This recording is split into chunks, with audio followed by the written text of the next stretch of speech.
Gaan waaqayyoo gaafa obbolootaa wanta jedhamu lafa kaa'u eebba hin dabarre lafa keessa kaa'ee ture jechuudha. Eenyutu waaqayyotu eebba achirratti abboome. Kan dur ture sana jaalala obboloota yoo eessa dhaqanii eessatti argu laata eessatti mi'eeffatu mi'aasaasa duree maaloo gooftaa Yesuus dafee nu gargaare eessatti mi'eeffatu mi'aasaasa duree maaloo gooftaa Yesuus dafee nu gargaare. Waaqayyo nu haa gargaaru bara kana keessa tokkummaa obbolootaa isa gaarii ta'e isa jireenyi keessatti argamu isa baay'ee nama gammachiisu sagantaa guyyaa har'aatti argamnee eebba mana barumsaa sadarkaa tokkoffaa kabajamoo Raajii Masaratiin hojjetame guyyaa eebbifamaa kanaan bagattiin isin ga'e bagattiin nu ga'e jechuun barbaada. Raajii Masarataa magaalaa Naqamtee keessatti mana barumsaa guddaa tokko qarshii miiliyoona 4 olitti tilmaamamu ijaaranii barattoota sadarkaa gadi aanaa irraa kaasee barsiisuu danda'u ijaaranii jechuudha. Waldaa Kiristiyaanaa bu'aa isheen buuftu keessaa tokko hawaasa naannoo keessa jiraatuu fi wanta isaan itti baratan, wanta isaan itti jiraatan, wanta isaan itti deddeebi'anii hojjechuudhaa fi gaarii itti agarsiisuudhaan wangeela lallabuun ni danda'ama jechuudha. Wila alto rakabadia kemba. Sagaleen Waaqayyoo yeroo waa'ee afaan haaraa dubbatu akkas jedha. Ajajii afaan haaraa, hiikaan afaan haaraa, faayidaan afaan haaraa eessatti akka fayyadamuu qabnu, maaliif immoo akka fayyadamuu qabnuu fi bu'aa isaa wajjiniin sagalee Waaqayyoo nutti dubbata jechuudha. Tokkoffaa gara warra Qorontos boqonnaa 14 lakkoofsa 5 kaasee lakkoofsa 4 kaasee akkas jedha.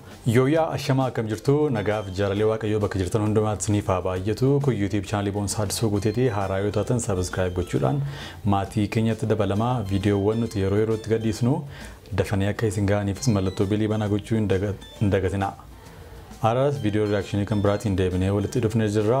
Viidiyoo keenya irraa keessatti ergaa luqqisii addaa ta'e hojii Raajii Masarataa magaalaa Naqamteetti raawwatanii fi waa'ee afaan haaraa ilaalchisee wantoota waldaa keessa confusionii uumanii fi viidiyoowwan garaagaraa nama bashannansiisan nama barsiisanii fi eekkamsas kan barbaadan wantoota sirrachuu qaban kan barbaadanis viidiyoowwan garaagaraa jiru jechuudha. Sooshaal miidiyaa irraati kan walitti qabne isaaniin akka ija macaafa qulqulluutiin walii wajjin ilaalaa jechuudha.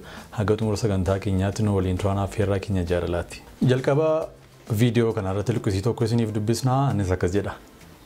Macaafa Anbaaqoom raajichaa boqonnaa 3 lakkoofsa 17 kaaseen dubbisa. Mukti harbuu yoo daraaruudhaa baate iyyuu mukti wayinii mukti ejersaas yoo ija godhachuudhaa baatan iyyuu maasiin midhaan yoo baasuudhaa baate iyyuu hoolonni gorantoo keessaa saawwannis dallaa keessaa yoo jiraachuudhaa baatan iyyuu ani Waaqayyootti nan ililchaa Waaqayyoo isa na fayyisuttis nan gammada. Waaqayyo gooftaan jabina kootii inni akka borofaa collee akkan ta'u godha doolkaa irras ana hin dhaabbachiisa jedha. Galanni Waaqayyo gooftaa maccaatiif haa ta'u.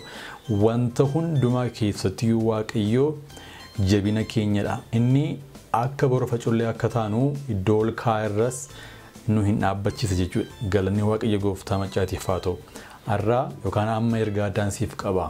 Ati yoo waa hin qabdu ta'e kiisiin kee duwwaa yoo ta'e qobaa kee jirta yoo ta'e horii hin qabdu yoo ta'e fira hin qabdu yoo ta'e akkuma asirraatti Anbaaqoom saawwan dallaa keessa hin jiran yoo ta'e midhaanni hin jiru yoo ta'e garuu jedha ani Waaqayyootti nan ililchaa jedha. Ani Waaqayyootti nan ililcha Waaqayyo maaliif fayyisaa waan ta'eef isattis nan gammada jedha. Inni sababiin isaa inni jabina kootii jedha. Kan hundumaa keessatti jabina kootii.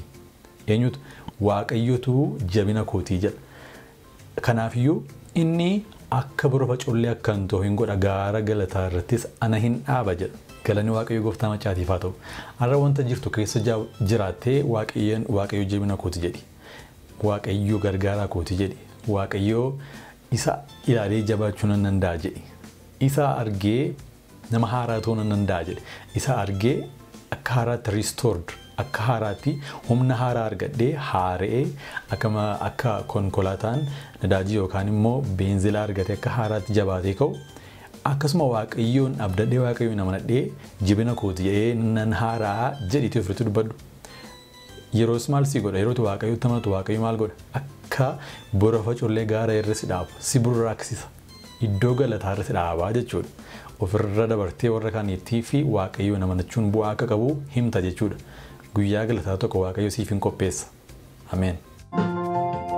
Kan dur ture sana jaalala obboloota yoo eessa dhaqanii eessatti argu laata eessatti mi'eeffatu mi'aasaa duree maaloo gooftaa Yesuus dafee nu gargaare eessatti mi'eeffatu mi'aasaa duree maaloo gooftaa Yesuus dafee nu gargaare.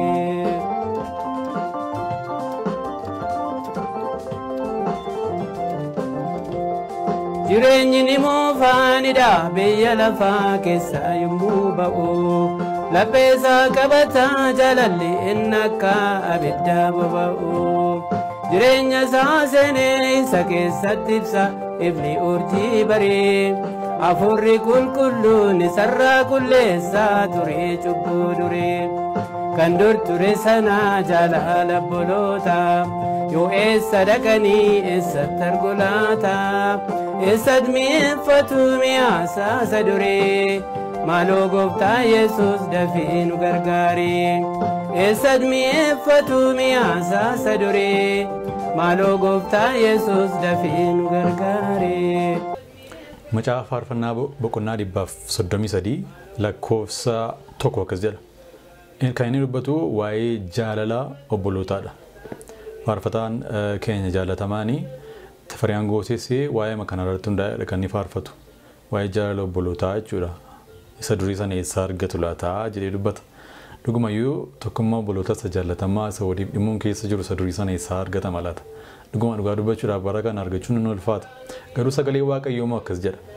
Ilaa obboloonni walii wajjin jiraachuun attam gaariidha, attam namatti tolas. Inni akka dibata gati jabeessa isa mataa irraa areedaatti gadi yaa'uti. Akka isa areeda Aroon irraa morma wayyaa isaa irraa dhangala'uti. Inni akka sanyii fixeensaa tulluu Hermoon isa tulluu Xiyoon irraa gad buuti. Eebbi jireenyaa hin darbine achi irratti kan argamu waaqayyo abboomeera jedha. Gaan waaqayyo gaafa obbolootaa wanta jedhamu lafa kaa'u eebba hin dabarre lafa keessa kaa'ee ture jechuudha. Eenyutu waaqayyotu eebba achirratti abboome. Kan dur ture sana jaalala obboloota yoo eessa dhaqanii eessatti argu laata eessatti mi'eeffatu mi'aasaa duree maaloo gooftaa Yesuus dafee nu gargaare eessatti mi'eeffatu mi'aasaa duree maaloo gooftaa Yesuus dafee nu gargaare.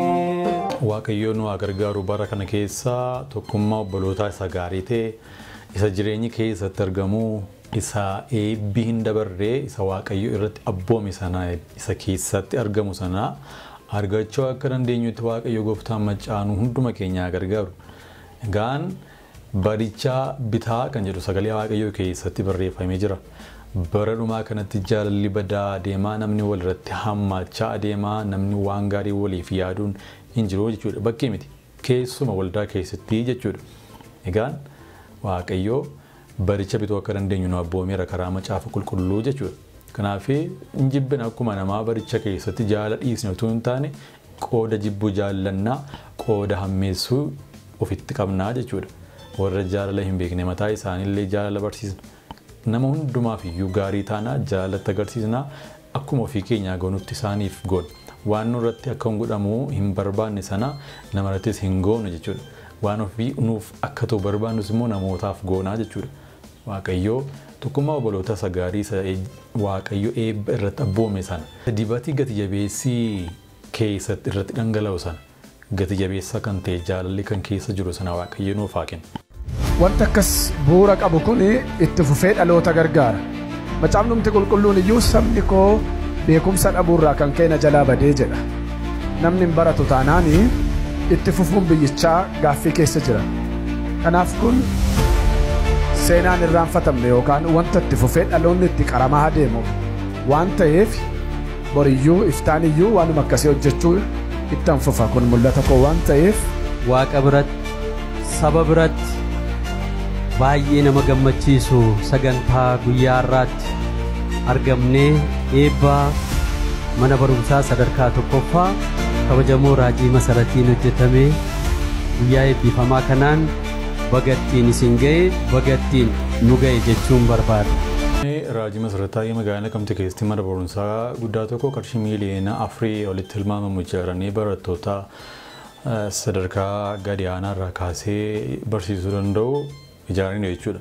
Waldaa kiristaanaa bu'aa isheen buuftu keessaati tokko hawaasa naannoo keessa jiraatuu fi wanta isaan itti baratan, wanta isaan itti jiraatan, wanta isaan itti deddeebi'anii hojjechuudhaa fi gaarii itti agarsiisuudhaan wangeela lallabuun ni danda'ama jechuudha. Sagalee Waaqayyoos akka nuti gaarii isaanitti argisiisne gaarii isaaniif goonee wangeelaa mootummaa Waaqayyoo kana isaanitti lallabnu hundee isaa gad jabeessinu hawaasa tokko keessatti akka gaarii ta'e akka namaaf gaarii gochuunis waan sirrii ta'e kan nuti itti agarsiisnu keessaa ta'e tokko kanadha jechuudha. Sagaleen Waaqayyoos yeroo dubbatu hojii ergamootaa boqonnaa 20 lakkoofsa 35 irratti akkas jedha. Akka kanatti dhamaanee hojjechuudhaan dadhaboota gargaaruun isa Gooftaa Yesuus ofii isaatii fudhachuu irra kennuutu caalaa nama gammachiisa jedhes yaadachuun nuuf hin ta'a. Anis immoo karaa kana hundumaan fakkeenya isiniif ta'eera jechuudha. Jedha sagaleen Waaqayyoo. Karaa hundumaatiin iyyuu fakkeenya namootaaf ta'uun nu barbaachisaa jechuudha. Gaarii hojjechuun akka kanatti dhamaanee hojjechuun dadhaboota gargaaruun isa Gooftaa Yesuus ofii isaatii fudhachuu irra kennuutu caalaa isatu nama gammachiisa jedhee sagaleen Waaqayyoo dubbatu sana nu yaadachiisa jechuudha.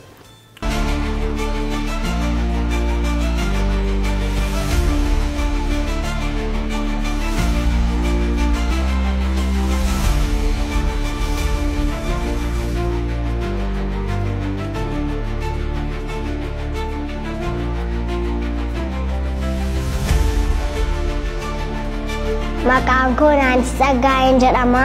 Manni kun kan raajii masarataa'eetiin ijaaramedha. Nama Waaqayyoon jaalladha.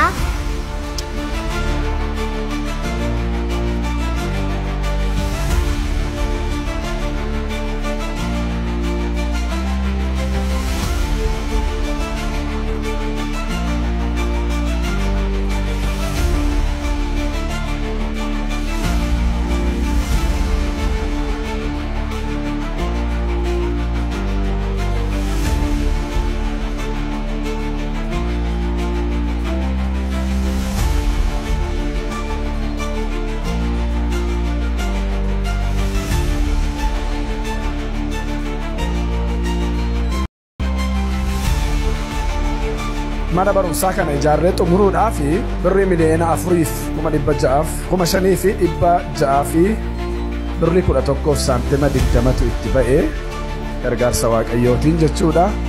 Waaqayyoof galanni haa ta'u. Manni barumsaa kun itti baratamu amantaadhaan kan hin layya'amne daa'imman kun musliimnis kiristaannis amantaadhaan maaliidhaan qoodee kan layya'ee kan barsiisu miti.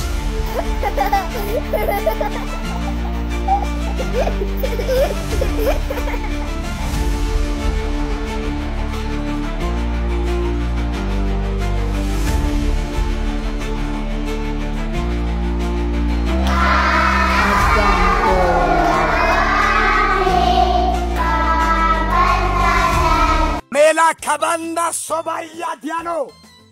Wila alto rakabadia kemba. Sagaleen Waaqayyoo yeroo waa'ee afaan haaraa dubbatu akkas jedha. Ajajii afaan haaraa, hiikaan afaan haaraa, faayidaan afaan haaraa eessatti akka fayyadamuu qabnu, maaliif immoo akka fayyadamuu qabnuu fi bu'aa isaa wajjiniin sagalee Waaqayyoo nutti dubbata jechuudha. Tokkoffaa gara warra Qorontos boqonnaa 14 lakkoofsa 5 kaasee lakkoofsa 4 kaasee akkas jedha. Namni afaan hin beekamneen dubbatu ofii isaa hin cimsaa, inni waan Waaqayyoo isatti mul'isee himu immoo waldaa kiristaanaa hin cimsaa jedha. Ammas isin hundumti keessan afaan hin beekamneen akka dubbattan caalaatti immoo waan Waaqayyoo isinitti mul'isee akka himtan nan jaalladha. Waan afaan hin beekamneen dubbatame sana akka waldaa kiristaanaa ittiin cimina argatuuf namni tokko yoo hiike malee inni waan Waaqayyoo itti mul'ise himu afaan isaa hin beekamneen dubbatu sana caalaa waa'ee hin baasa. Yaabbula tokko ani mul'ata tokko yookiis beekumsa yookiis raajii yookiis barsiisa tokko utuu hin dubbatin afaan hin beekamne duwwaadhaan dubbachaa garaa keessan yoo dhufe attamittan isiniif waa'ee baasare ulullee yookiis kiraara mi'a mi'a lubbuu hin qabne irratti iyyuu qooqni afuufame yookiis rukutame sun yoo gargar ba'uudhaa baate maaliif akka ta'e attamitti beekamare gareen fiingee gargarii bahee yoo dhaga'amuudhaa baate eenyutu lolaaf qophaa'e jedha. Sagaleen Waaqayyoo yeroo dubbatu asitti afaan haaraa yeroo fayyadamnutti hiika qabaachuu qaba jedhee sagalee Waaqayyoo nutti dubbata. Bu'aan isaa kan inni ittiin beekamu yoo hiika baate yoo nuuf gale yoo maal akka dubbatamuun barbaadame yoo dubbatamedha jedhee nutti dubbata jechuudha. Kanaaf maaliif macaafa qulqulluu kana gaayidaansii kun yoo itti fayyadamne baay'ee nu milkeessuu danda'a jechuudha. Kanaan ala hiika dhaba wanti hundi isaayyuu nu jalaati.